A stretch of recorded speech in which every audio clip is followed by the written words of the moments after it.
Arzuxan bəy, bu günlərdə siz Xorvatiyanın paytaxtı Zaqreb şəhərində Beynəlxalq Demokrat İttifaqının tədbirində iştirak eləmisiniz. Bu çox mühüm bir platformadır. Mən bilirəm ki, zamanında siz bu təşkilat çərçivəsində müəyyən sənədlərin qəbuluna da nail olmuşsunuz. Həm torpaqlarımız işğal altında olan dövrdə, ondan sonraki dövrdə Zəngəzur dəhlizi ilə bağlı, yəni müxtəlif zamanlarda, müxtəlif mövzularda siz Azərbaycan lehinə qərarların qəbuluna nail olmuşsunuz. İstəyirəm səfər barədə məlumat verəsiniz, ümumiyyətlə bu təşkilatın əhəmiyyətindən danışasınız. Bu təşkilat bizə nə verir, Azərbaycana niyə lazımdır və siz niyə burada təmsil olunursunuz? Təşəkkür edirəm bunun üçün imkan yaratdığınıza görə ilk növbədə. Əvvəlcə onu deyim ki, Beynəlxalq Demokrat İttifaqı 1983-cü ildə yaradılıbdır. Bir təşkilat olaraq sağ mərkəz yönümlü partiyaların birliyidir.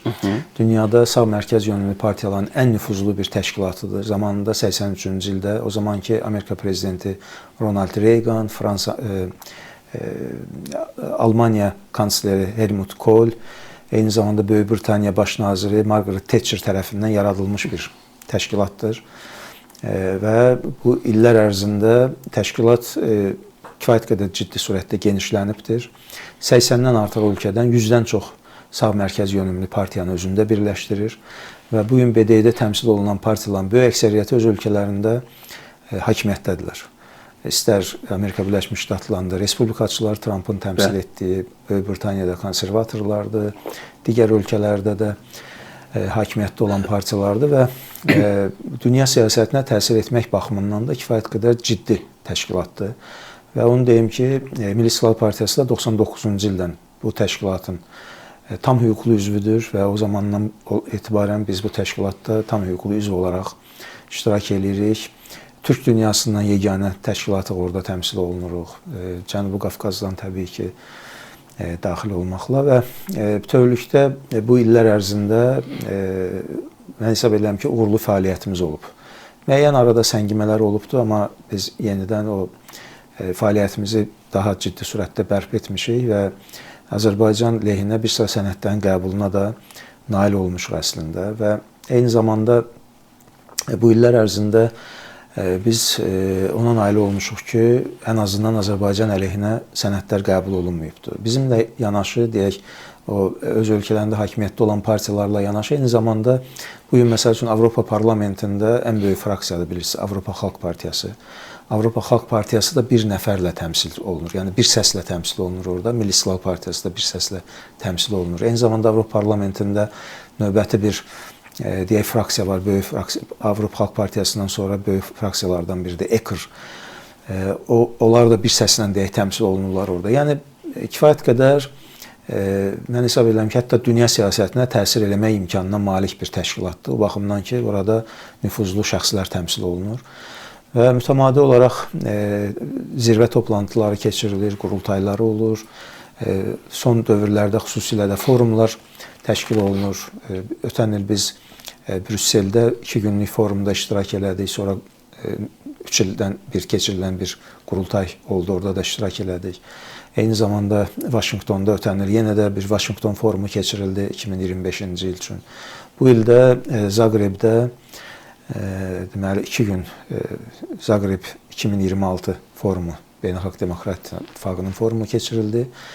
Və ardınca da növbəti zirvə toplantısı keçirildi ki, bu tədbirlərdə də iştirak elədik. Və o tədbirlər də kifayət qədər nüfuzlu şəxslərin bilavasitə iştirakı, çıxışları, panel müzakirələri ilə, eləcə də siyasi analitiklər, dünya beyin mərkəzlərinin nümayəndələri, dünyada baş verən proseslərlə bağlı analitik məruzələri ilə çıxış etdilər. Ayrı-ayrı ölkələrdə baş verən hadisələr, regionlarda baş verən proseslər, dünyada baş verən gərginliklər fonunda gələcək siyasətin hansı istiqamətdə yönləndirilməsi, bunlar müzakirə mövzusu idi və hesab edirəm ki, çox faydalı bir platform olmaqla yanaşı, eyni zamanda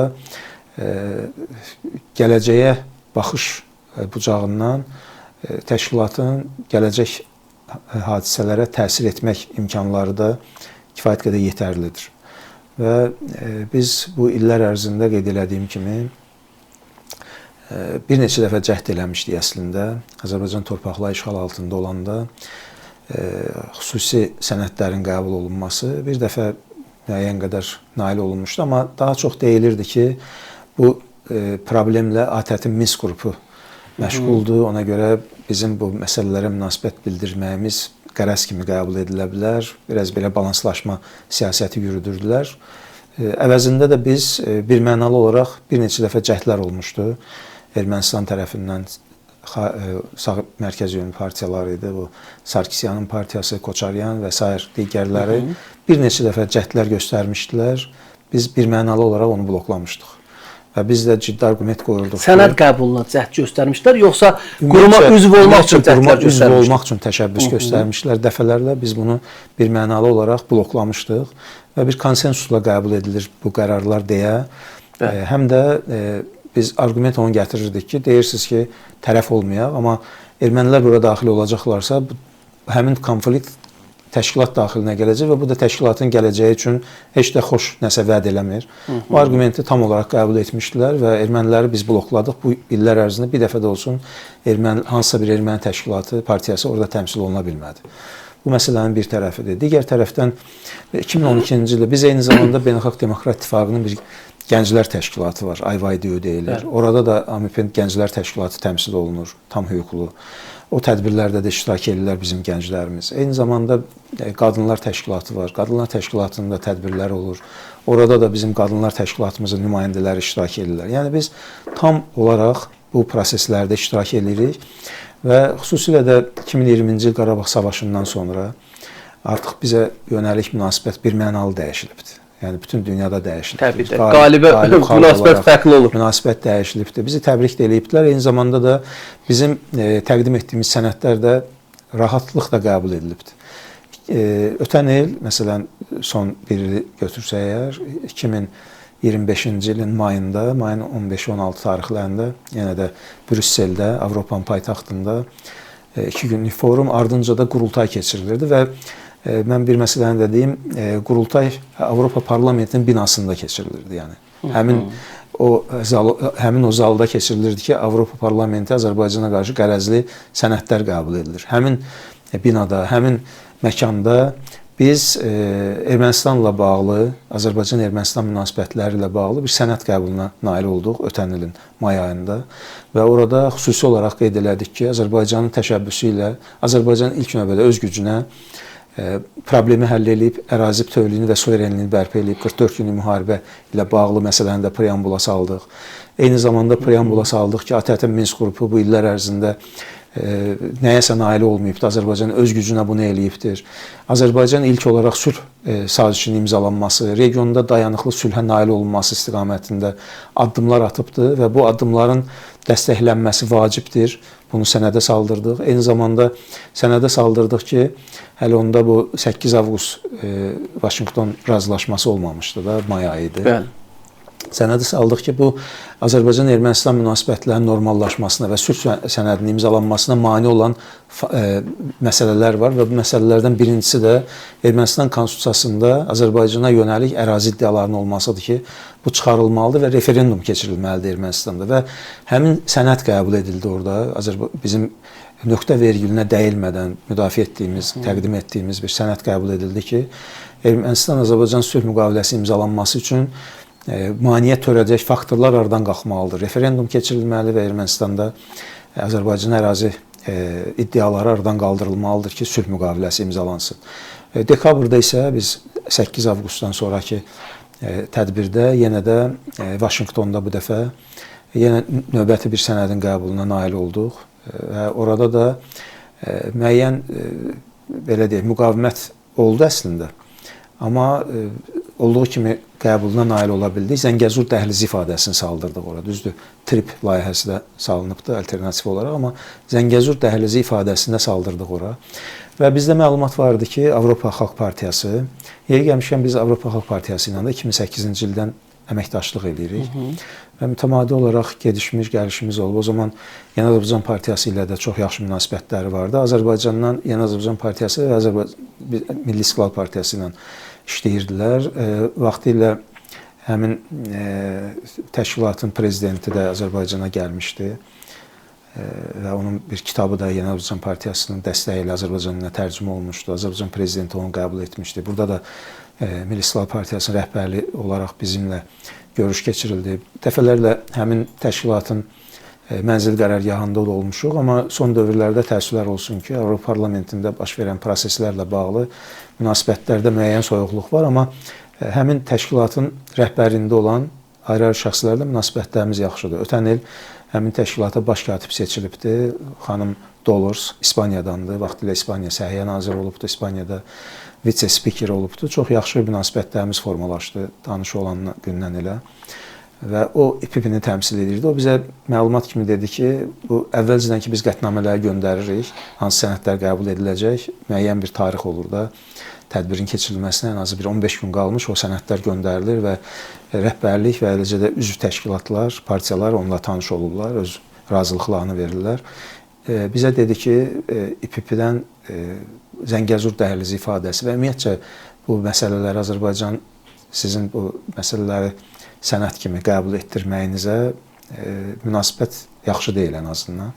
Biz danışdıq və razılaşma əsasında xanım Dolors həm İspaniyanı təmsil edirdi, İspaniya partiyasını orada təmsil edirdi. Eyni zamanda İPP-ni təmsil edirdi, ona səlahiyyət verilmişdi.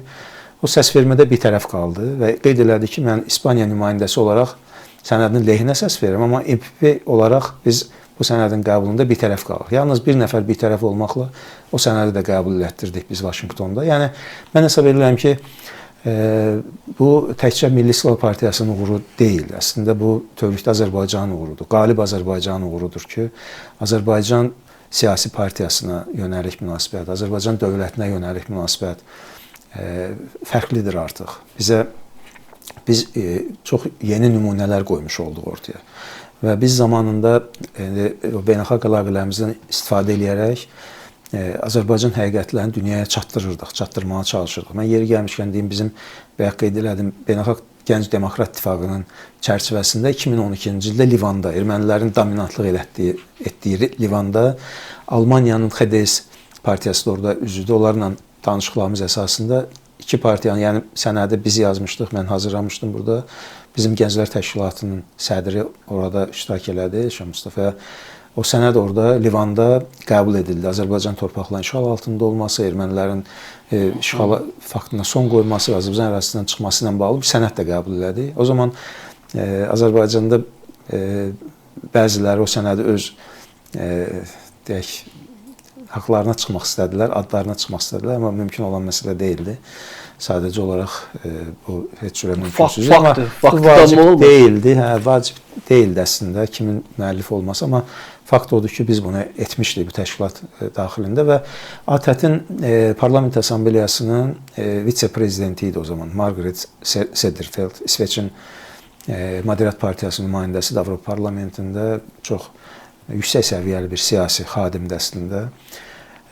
Zamanında Bakıda da bizim qərargahda da olub, Milli İstiqlal Partiyasının burada müştərək tədbirlərində də iştirak edibdi. O zaman onunla da danışmışdıq ki, biz ATƏT çərçivəsində bir tədbir keçirsək çox yaxşı olar. O zaman hələ işğal faktoru qalırdı və tədbirin də layihəsini işləyib hazırlayıb vermişdim mən o vaxt ki, keçmiş Sovetlər dönəmindən sonra Rusiya ki, onun siyasi varisidir, postsovet məkanında 4 konflikt yaradıbdır. Azərbaycanda Qarabağ problemidir, Gürcüstanda Abxaziya, Osetiya problemidir, Moldovada Dnestriyanı və Ukraynada o zaman Krım idi hələ ki və bu müharibədən əvvəlki dönəmi idi.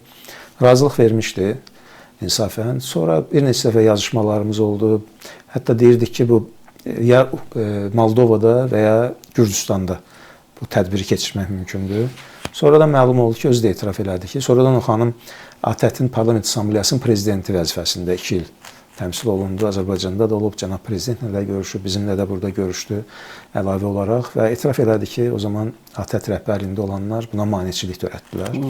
Və biz o sənədə onu həm də ona görə saldıq ki, bu 4 problem və mən demişəm dəfələrlə o dostlarımızla, oradakı partnyorlarımızla görüşlərdə də demişəm ki, biz zamanında Azərbaycanın Qarabağ problemini ki biz qaldırırdıq, digər problemlərlə bağlı da həyəcan təbili çalırdıq. Barmaqarası baxıldı deyə Krım oldu. Barmaqarası baxıldı deyə bu Rusiya-Ukrayna müharibəsi baş verdi. Barmaqarası baxıldı deyə Gürcüstan 2 ərazisini itirmiş oldu, Abxaziya, Osetiyanı. İndi Moldovaya dəstək verirlər. Yeri gəlmişkən Maya Sandonun təmsil etdiyi partiya ilə də münasibətlərimiz çox yaxşıdır. Onunla da İsveçdə də. Onlar da təmsil olunurlar orada? Bəli, onlar da orada təmsil olunurlar. Hazırki Xarici İşlər Naziri Mikhail Papuşov ilə də münasibətlərimiz yaxşıdır. Yəni tədbirlərdə iştirak edirlər və görüşürük. Yəni biz ancaq çalışdığımız ondan ibarətdir ki, dövlətimizi layiqincə təmsil edək. Partiya olaraq və hesab edirəm ki, bunu hər birimiz eləməli. Hər birimizin vətəndaşlıq borcumuzdur. Yadımdadır ki, o zaman Avropa Parlamentinə səfərlər eləyirdik bu işğal dönəmində. Sənədlər aparırdıq. Görüşlərimiz olurdu, müxtəlif ölkələrin nümayəndələrinin Azərbaycana dost münasibəti bəsləyənlərlə. O vaxt Avranis bir platforma formalaşmışdı. İndi Azərbaycan orada da öz iştirakını dayandırdı. Çıxdıq oradan biz. Assambleyası, Şərq tərəfdaşlığı proqramının layihə rəhbərlərdə bir Tadeusz var idi, Polşalı idi və bir də İsveçin Moderat Partiyasından Gunnar Hökmark. Bizim çox yaxın dostumuz idi. İndi təqaüddədir, fəaliyyətini dayandırıb. Bizim partiyanın qərargahında da olub, dəfələrlə biz də orada olmuşuq. Onunla da görüşürdük, digərlərlə də görüşürdük. Bizə dəstək də nümayiş etdirirdilər və yekunda deyirdilər ki, siz çox yaxşı bu deyirsiniz, təbliğat aparırsınız. Düz ermənilərin təbliğatı sizdən də çoxdur.